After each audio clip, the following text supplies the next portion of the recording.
Hello, hello, hello. How are you guys doing today? You're getting a little bit of a, well, it's an earlier vlog. Although I'm not vlogging all of it right now. Because I'm on my way to go pick up Tanya Jean for our meeting. It's currently 7:21. And, then afterwards, I'm gonna vlog, but my good Judy Valerie is home from her little vacation. And so we're thinking about maybe going to the casino, because I haven't seen her in forever. We're thinking about doing that tonight, either tonight or tomorrow. Kind of like a birthday, little early birthday celebration. This camera just does not want to sit straight. But anyway, so if that's the case, then I want to, maybe get the vlog done a little bit earlier so that when I'm driving up there, I can listen to my audiobook, because I am so into this audiobook. I wanted to finish it in 5 days, so I was like, okay, I have to listen to 2 hours of it a day, and I'm already ahead of schedule on it. It's that good. But I'm behind schedule on my James Patterson readathon. Here's one of those little Lacoste shirts I got. I thought I could take a shower, do my hair, dress a little bit nice tonight for my meeting, look a little bit, since I usually just wear a hat when I go to my meeting, I thought, well, Tanya always gets dressed nice. What did I just say with a T? Tanya always gets dressed nice, so I thought I can, you know, get dressed a little bit nice too. I got my coffee earlier today. Alex came home and we hung out for a little bit, and then he is having dinner with a friend tonight to discuss a possible, like, business collaboration that they may do together. And yeah, and that's about it. My day was pretty good. Just kind of relaxed day. It rained earlier today, but then it turned into being absolutely beautiful. It rained really early. But for a short period of time. It's like 83 degrees outside. It's been sunny ever since then. I got online to see if I could buy covers for my chairs, but I couldn't figure out, like, I actually found the exact patio set that we bought last year, and it didn't have, like, a suggested cover. And I didn't want to buy the wrong cover for it, or one that wouldn't fit. And I was looking at them, and I was like, I just don't know, and I don't want to spend like $200 or $300 and have to send them back, because there's a lot, and then it's a mess. So I ended up buying this Scotchgard stuff that's like for heavy rainfall, and you apparently just spray it on the sheets, and then it's supposed to keep your sheets dry. So, like, not sheets, but like, you know, outdoor stuff. It had like a tent as an example. So I don't know, if it keeps rain off a tent, you would think it would keep rain off of a patio furniture cover. We'll see. We'll see. I'm keeping my fingers crossed, hoping. Sat outside and read a little bit today, which was nice. Filmed a couple videos, and took a long shower. Used, when I went to Meijer the other night, we usually use Dial bar soap. Well, Alex, I don't think ever uses bar soap. He only uses like body wash and body scrub. But I still use bar soap and then body wash. So I bought Coast, because back in the day, like, I think my dad probably still uses Coast. When I was growing up, that's what, like, my dad and my stepmom, well, maybe at least my dad, like, they always used Coast, and so they would buy that, and I would have it at their house. And so I got that because I was like, oh, I miss how clean I smell with this, but I still love Dial. It's cheap, and I think it's just really gets you super clean. But anyway, this is a stupid conversation. But then I bought this Cremo body wash. It's like citrus and vetiver. There was like 4 different like smells or scents, and it was kind of pricey, but it's like, they do like beard oils and beard creams and beard washes and stuff like that, but then they also have this body wash. So I was like, I'm gonna get this body wash and try it. So I did. Is that better? It's like in my eyes. And it was really nice. It's really strong. Yeah, I can still smell it. I have cologne on too, a Chanel blue one. But I actually used something different in my hair tonight. I used American Crew Fiber. I usually use Gauge hair products for men in my hair, but I used it. I cleaned out like our basket of where we have all the products. So I was like, I need to start using some of the different stuff that we have and not always sticking to the same thing every time. why my hair looks a little too coiffed tonight. I like it a little messier. I'm so used to wearing a hat that it's like crazy to me, you know, when I don't wear a hat. Anyway. People recently have been like, I love when you wear, you know, when you wear your hair. I love when you do your hair and you don't always wear a hat. People have been saying that to me recently, so. Alex always opts for a hat. Like if I say hat or no hat, he always says hat. So I usually wear a hat, I think, because of that.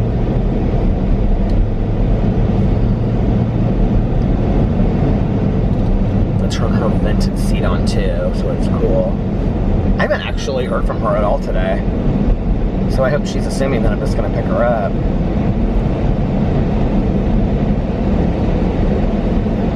Hope she's ready. She said she was going to go to the pool today.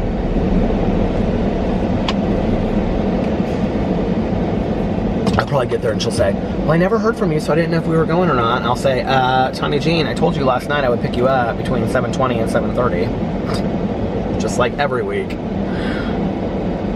Just like every week. I need to take my car through the car wash. I've been meaning to do that.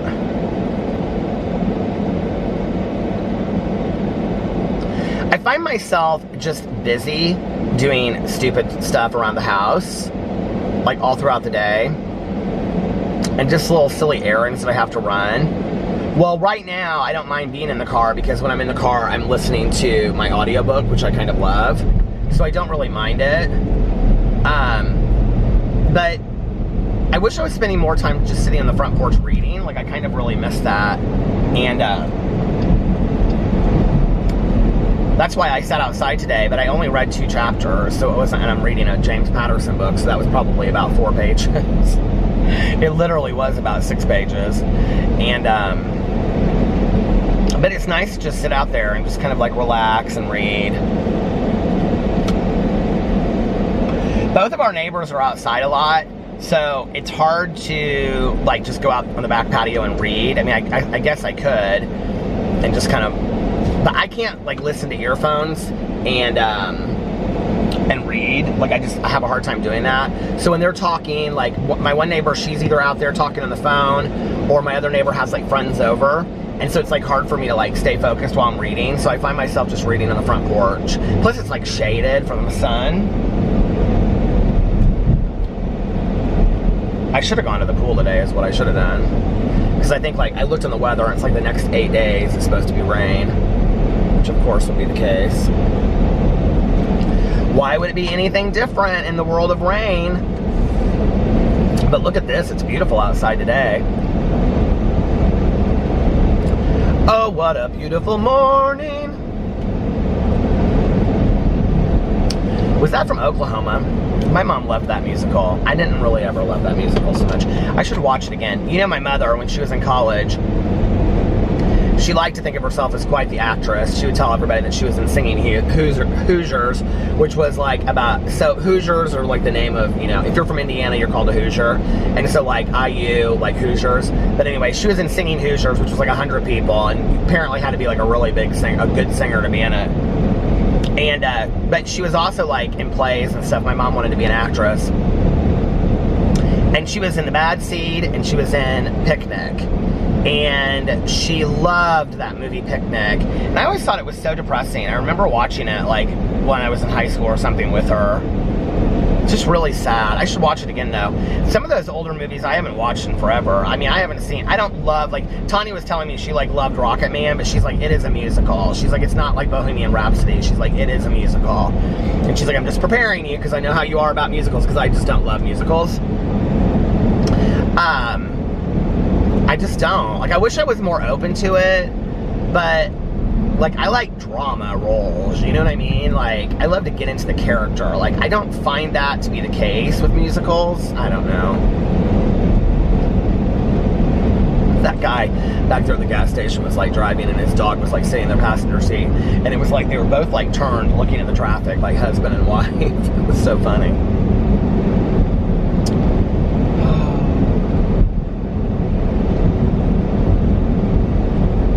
Alex was asking me now, he's like, are you excited about your birthday? I'm like, it doesn't even feel like it's going to be my birthday.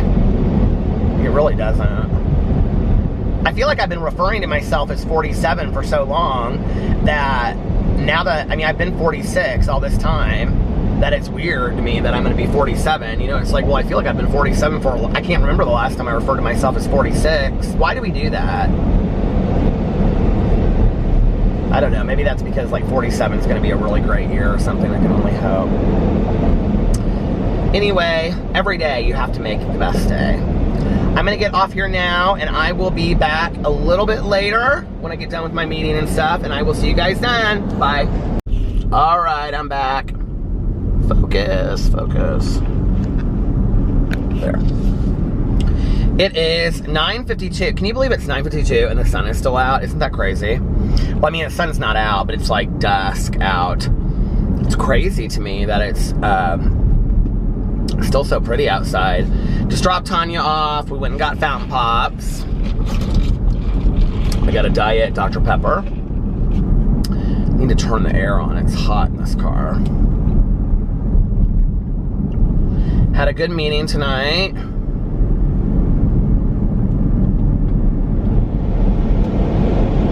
I don't want to do that. Just turn the radio on.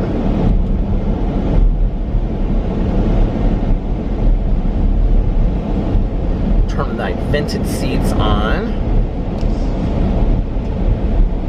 So, took Tanya to get a fountain pop, then drove her home. We had a great meeting. She and I sat in different small groups tonight. So, stood outside, talked to our friends afterwards.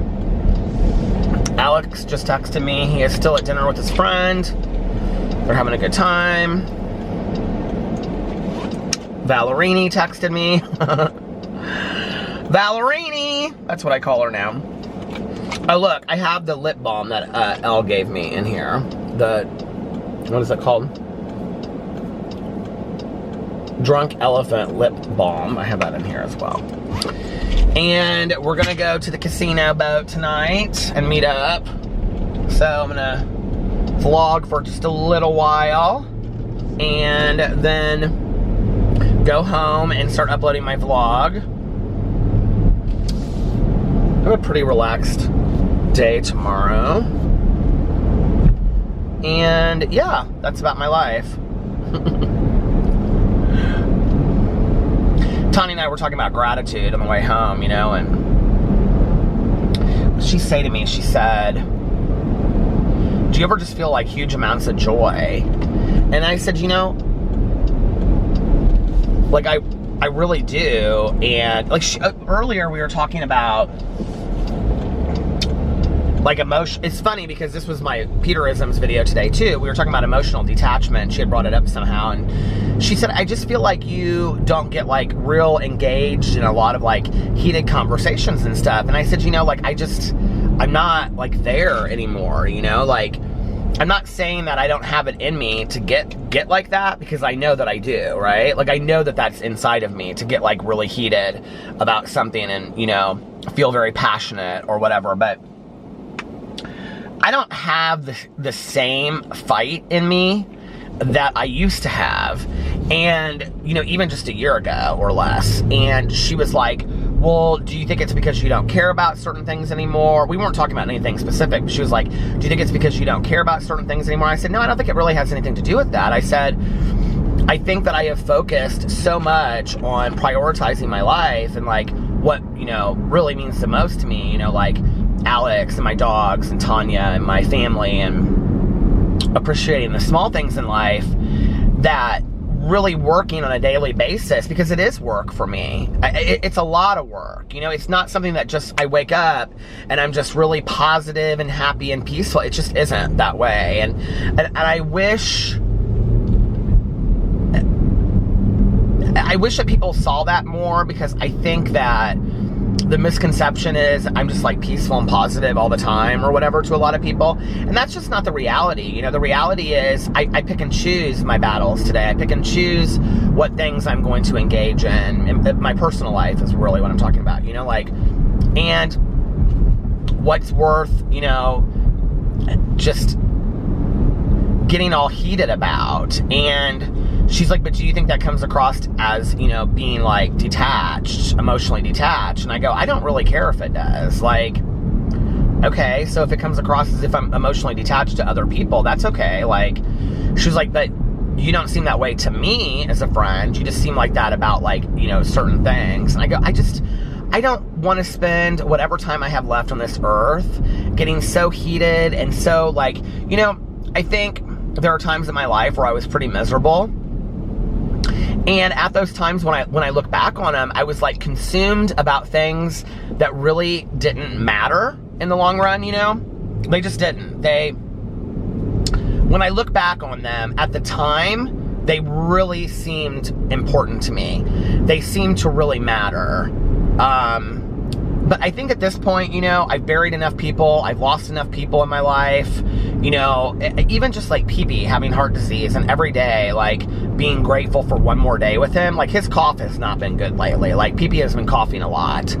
And, you know, I'm almost, like, every time he coughs, I'm very conscious of having one more day with him. Those are the things that matter. Those are the things that I'm going to look back on in life that are going to really matter. It's not these heated arguments or being right. You know, I just don't care as much. I just really don't. You know, so then later we were talking, that was before the meeting, and then after the meeting we were talking about, like, joy, like having, like, the idea of joy in your life, you know, and amazement. And she was like, but do you feel periods of joy in your life? I said, every day. She said, true joy. And I said, yes, every day I feel periods of true joy. I said, I'm driving over some construction right now, so I apologize. I said, you know, it's not joy the way that joy was, you know, like, back in the day. Like, it might be different, but, you know, watching the dogs run around in the yard or seeing Alex get excited about his video, like, that was true joy. You know, like, I was, like, so emotional putting that video together for him because I realized that, you know, I had videos from people that, like, were huge parts of our life for years at a time that are no longer, like, really, they moved away. We still love them, we still care about them, but they're not, like, a part of our daily life, if that makes sense. And, you know, putting that video together, what I realized was that video wasn't just for Alex, that video was for me, you know, and realizing how my husband has impacted other people and that I've gotten to share that journey. Like, I felt immense joy putting that video together, you know, that I got to go down memory lane and remember, you know, all of these things that had happened, you know, through the years and funny moments that we had. And a lot of people said kind of like some funny things that had happened, you know, experiences that we had. And, you know, I got to kind of relive some of those. And, you know, it really put my life in perspective. You know, that's 11 years of my life, and I'm going to be 47. And I think you're not going to have every moment be a moment of joy. And I say this often, that I do think it's the bitter and the sweet. You know, I think you have to have a little bit of both. You know, because I don't think that we appreciate the joy without the sadness sometimes. But if given the option of being miserable, I just, you know, I've known some really, like, people in my life, I've known some people that are pretty consistently miserable and will tell you that they're miserable too. You know, it's not just what they say and do, that they, like, will tell you how miserable they are. And I'm not talking about, you know, issues that you need to seek professional help from. I'm talking about people that choose to be miserable. And, you know, if given the option, why would I choose that today? And although it sounds corny, I really safeguard my peace and serenity on a daily basis today. Like, it's really vital to me, you know? And,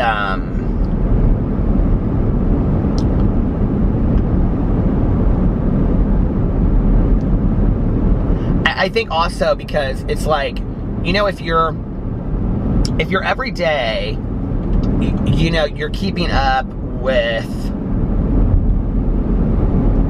if every day, like, you are, you know, keeping up with for me, like my meditations and my prayers, my affirmations and my gratitude, and I'm like staying focused on that every day, right? And I'm trying to focus on choosing positivity or choosing kindness or compassion, you know? Then, like, if something happens, I don't get swept away with it, if that makes sense. It's like standing out in the ocean. If, you know, every day you swim out into the waves, right? Then when a huge wave comes, have you ever been like out in the ocean and like a huge wave comes and you're like, you know, you're like wave surfing and a huge wave comes and it takes you under and you're like twisted all around and you don't know if you're upside or down or whatever, right? That's kind of how it feels when like crazy stuff happens in my life. If I don't have any like safety net there, or I don't have tools to use in those moments. And I don't want to feel that way. I don't want to feel all twisted out of sorts. It's not worth it to me today. It just is, it's totally not worth it, you know, like, then when stuff comes my way, I can handle it easier. And there's been some things that have happened in my personal life, you know, I would say like in the last 3 to 6 months, that when they've come my way, I haven't handled them the way that they would have, that I would have, you know, years ago. Like, I'm able to look at it for what it is and figure out like what I need to do. I mean, they're not serious, huge things, but there's been some things that have come up that I've like been like, okay, now what do I need to do, you know, moving forward? And,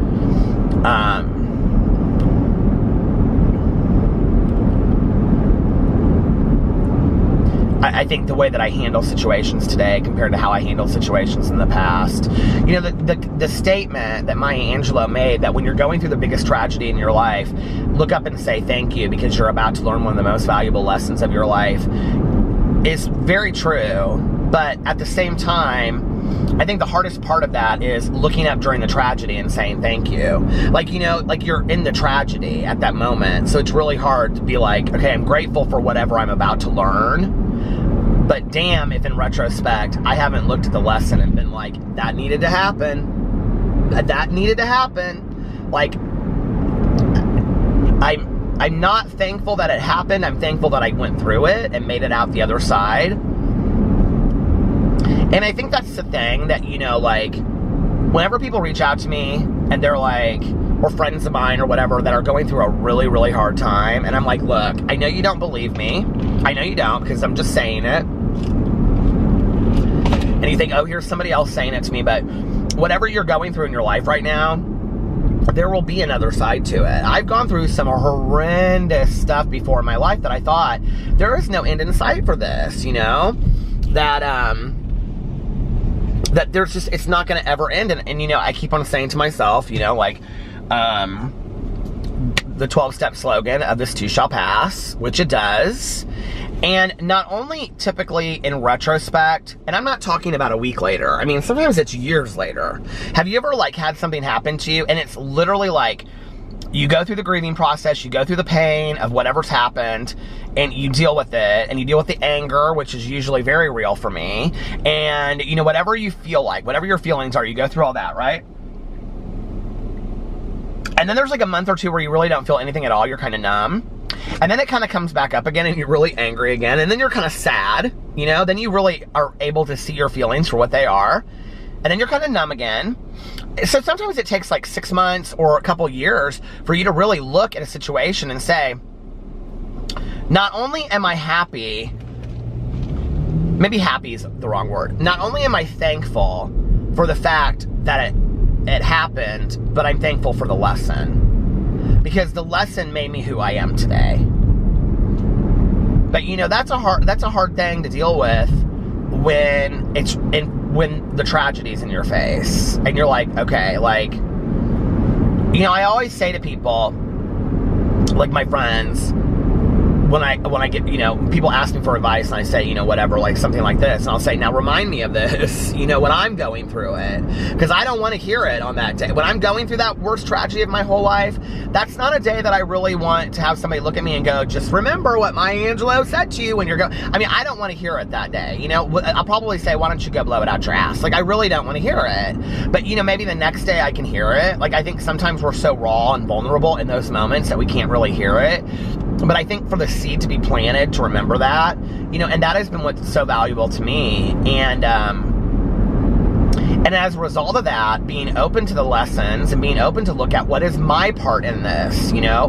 What can I do to resolve this situation? What can I do to fix it? Like another, you know, the Oprah thing where forgiveness is, you know, acceptance of the past. Not acceptance that what happened was okay, but that it did happen.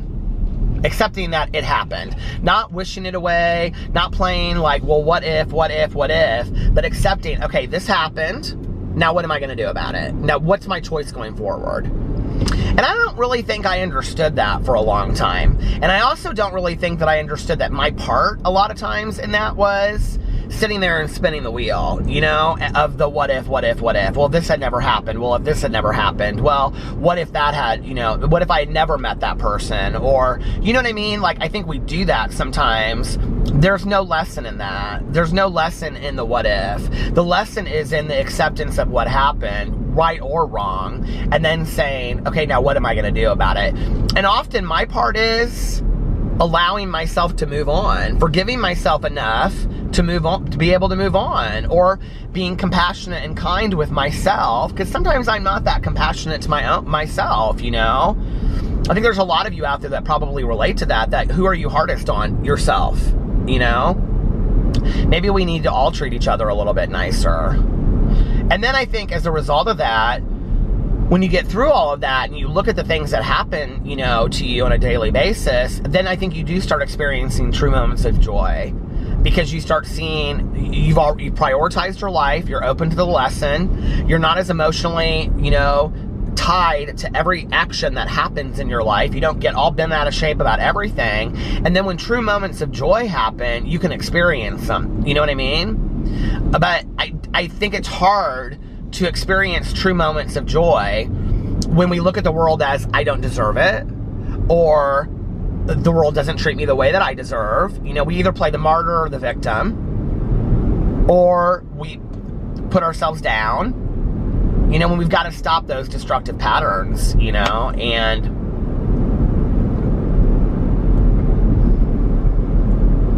I think also accepting the fact that, like, whenever my day comes that is my last day here on earth, I'm still not going to be the person that I aim to be, you know. Like Tanya and I were talking about that today, and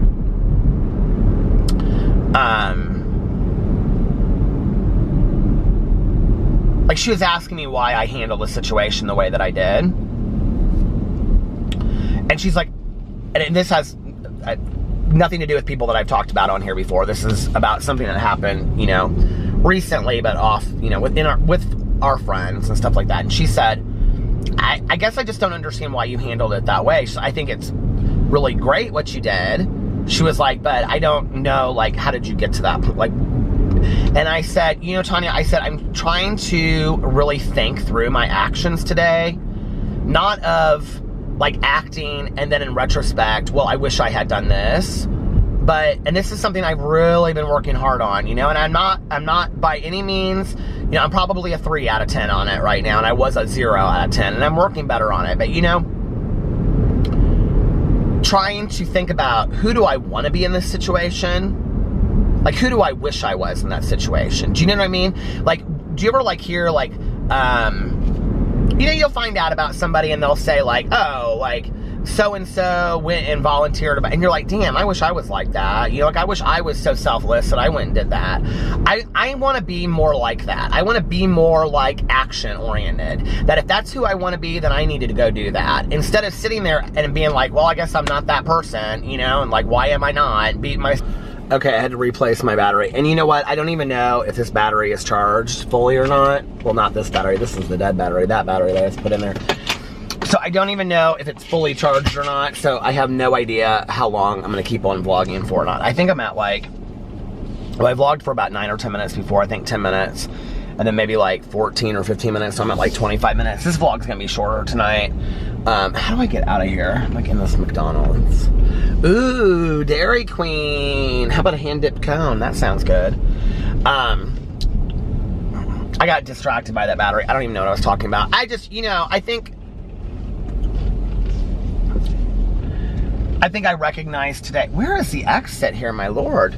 I think I recognized, you know, today that like I said, you know, when I am leaving this earth, I'm never going to be a perfect example of who I am. And neither is anybody else. And I think acceptance of that is not an excuse. But I think that it's like,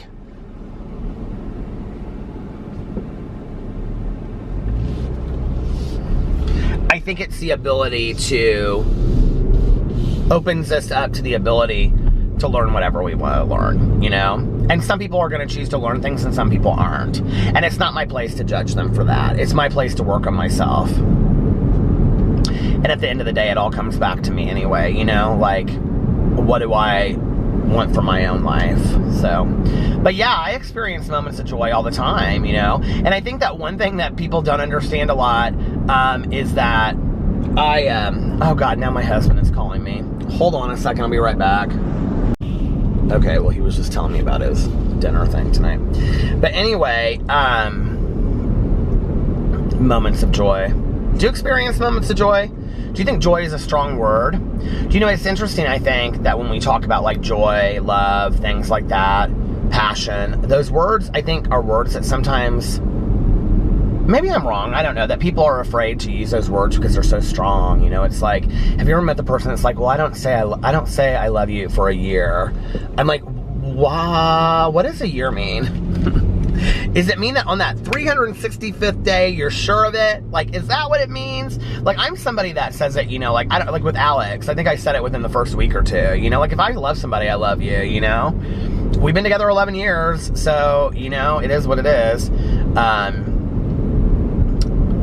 And then I think there's, like, you know, with certain people, we don't say it when we should. Like, Tanya and I, we didn't start saying it until a couple years ago, which I thought was weird, you know? Now, when we get off the phone, we're like, love ya, you know, but we didn't say it, like, for a long time. And I think we're so afraid of that word in our society. I don't know why we're so afraid to say that to somebody, you know? Like,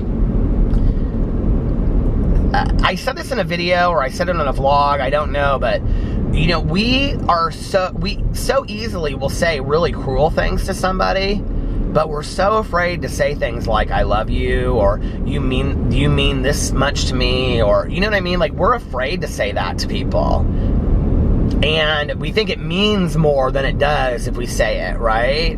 And people take it the wrong way, or they don't know what to do with it, because that's their own, you know, awkwardness around those words. And I think part of it for me is that I grew up in an environment where, even though my mother, you know, I talk a lot about my mother being an alcoholic, but there was a lot of great things about my mother too. And, you know, she and my father all the time, you know, said, I love you, and were affectionate. And I grew up in a very loving environment, even though I grew up with that, you know, and my aunts and my uncles and, you know, family members. I mean, that's just, you know, how we are. And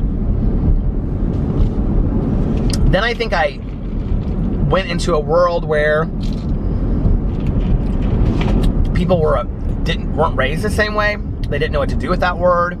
It scared them, which I think it does scare some people. I think they don't know what to do with that word, you know? It's like, well, what do you mean you love me? You know what I mean? Like, love me too.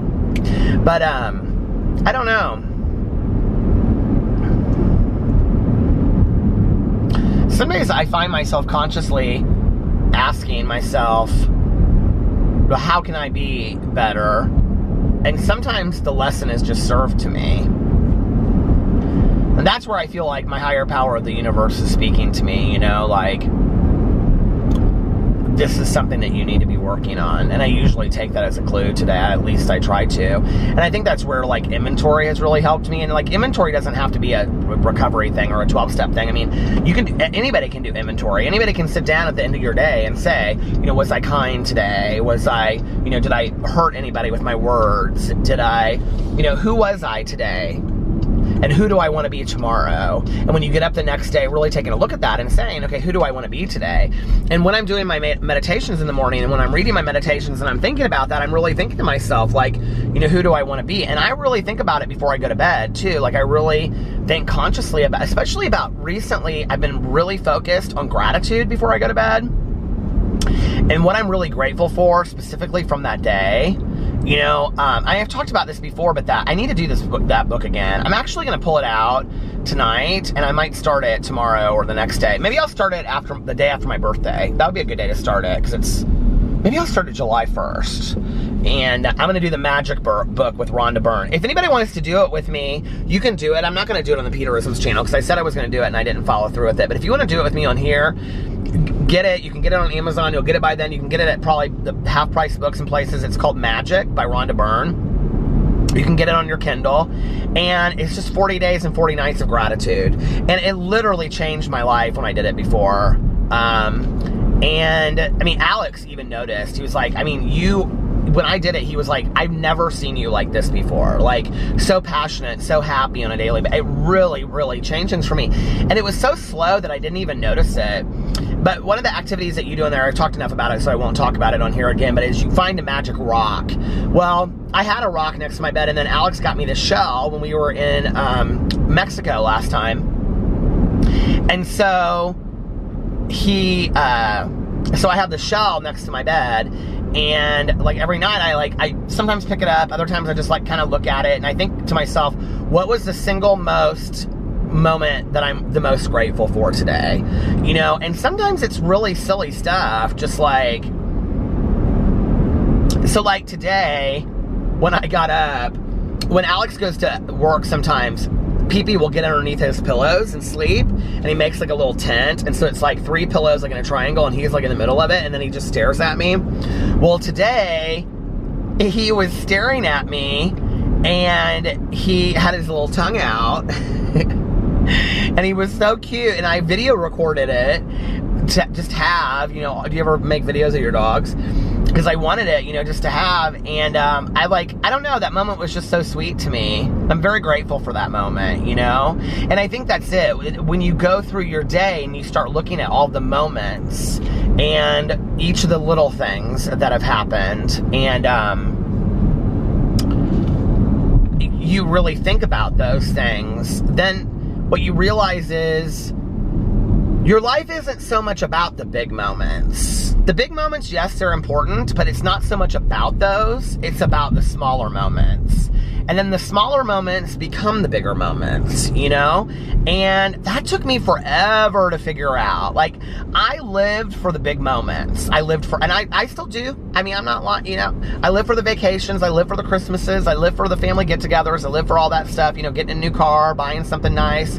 Those things are nice. But in the long run, they just don't really matter. I mean, they just don't. And I feel like I'm reminded of that when I look at the moment every day that I was the most grateful for. Okay, I'm going to start that Rhonda Byrne book. She's the one that wrote The Secret. And so she also wrote a book called Magic. A couple people have said on here that they've done it before. It's such a great book. I'm going to pull it out and I'm going to do it starting July 1st. So if you want to do it with me, it's like 5 pages a day. You make a gratitude list every day. That's one thing. That's easy. And then it has little activities that you do every day. And it's 40 days and 40 nights. And I'm telling you, when I did it, it like profoundly changed my life. So why wouldn't I do something again that profoundly changed my life when I haven't done it for like 2 years, right? It's like, get on it, Peter. So I'm going to get on it and I'm going to do that. I had this goal. For a while I was doing it where I was reading one self-help book a month, but I kind of just got away from that. Sometimes it can be a little preachy to me, and I know I'm probably a little preachy on here tonight. I don't know. I feel like I'm kind of just rambling about all this positivity, but when I leave meetings, I always feel, you know, really positive, and I heard a lot of good things tonight that I needed to hear. Isn't this shirt cute? How it has this little, like, colored stripe right here? I know that's totally random, but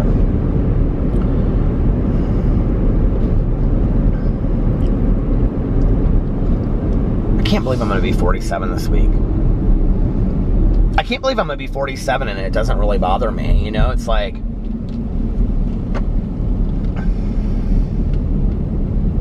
I used to always, like, be so weird about getting older.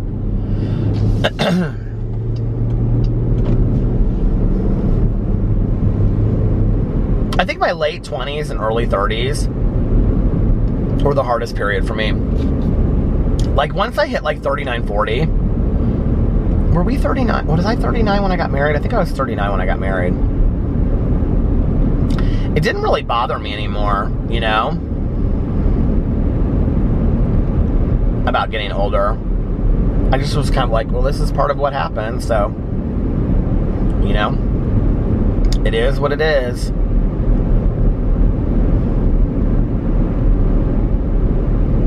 Plus, I think, you know, having conversations with my mom and my dad about getting older, you know, my dad loved his 50s too. I think my dad would probably say that his best life was during his 50s. It was when he was happiest and he was traveling the most, and, you know, at the, just everything in his life was exactly how he wanted it to be. And, you know, I think,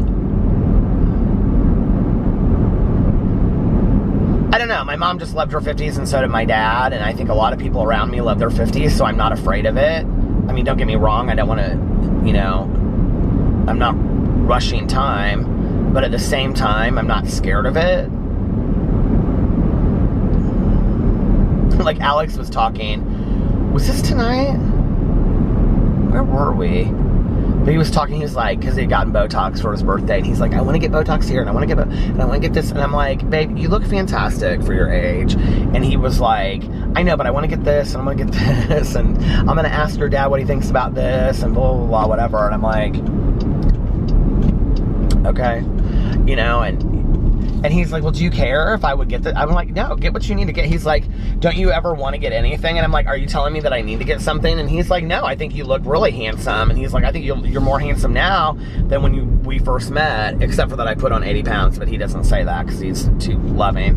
But let's just be for real. 80 pounds? Let's see. Well, not 80 pounds. Have I put on 80 pounds? We met, no, I haven't put on 80 pounds, but I put on enough. And I was like 170 when we met. 60 pounds, 70 pounds. I put on some weight. Well, God, I guess I was up to almost 80 pounds like a year ago. So anyway, but I'm like, you know, Alex, I just don't, it's exactly, okay, I will never forget seeing this interview with Diane Keaton on Oprah, and Oprah asked her if she had had any plastic surgery. Now, I think that Diane Keaton may have had some sense at this point, but she said no. She was like, you know, if I ever decide that I want to get some, I'll get some, and I'm not going to lie about it, but up to this point, like, I'm okay with aging authentically. And, you know, I heard that, and it, like, so resonated with me. I was like, I like that, right? I'm not opposed to getting something done. If I want, like, I've had Botox, I just didn't love the results of it. The first time I loved it. After that, it was too much. Started getting the arched eyebrows and all that kind of stuff. I would get something if I wanted to. And I would be honest about it. I would, you know, if I wanted to get the fillers and all that, I don't care that much, you know? Number one. Number two, I think anybody should do what they want to do. I think sometimes for me, I've had like so many friends of mine that have had so much stuff done that I feel like it takes away a lot, and not always in a positive way, from what they look like, and I miss sometimes what they look like. But at the same time, if it makes them happy, I'm supportive of that. They should do what they want to do, you know? If I wanted to get some work done, I would get some work done. Isn't it funny that we call it work, like get some work done? But I'm not there today, you know? And I don't know.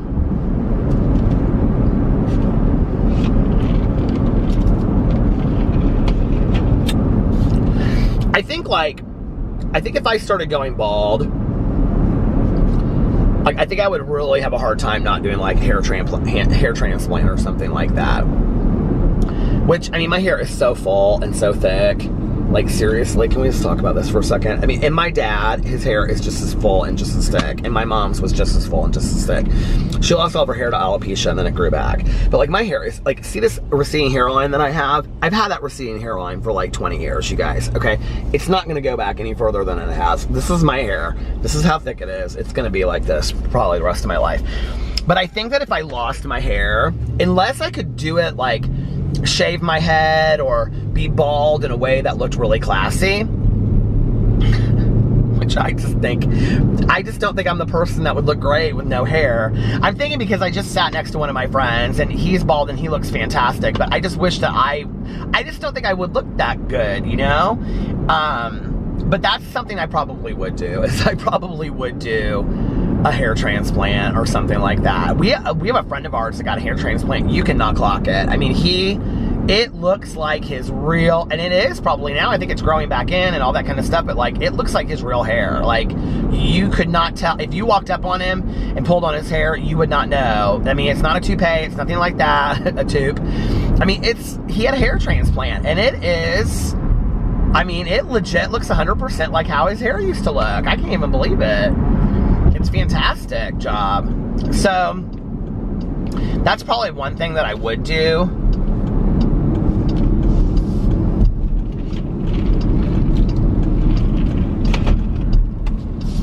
But, I don't know.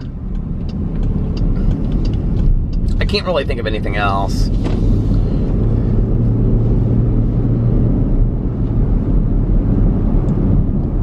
I'm like thinking through if there's anything. I like for a while wanted to get like, you know, like the Juvederm in my lips. But then I saw people that we knew that got it done, and it just like so distorted how they look. They didn't even look like the same people anymore. And I was like, I don't want that. Like, I'm completely fine with my lips. And I used to not like my nose, but I've kind of grown into my nose a little bit. It's crooked, but I don't care. And I don't know. I just like, you know what? Like, I'm okay with the wrinkles and stuff.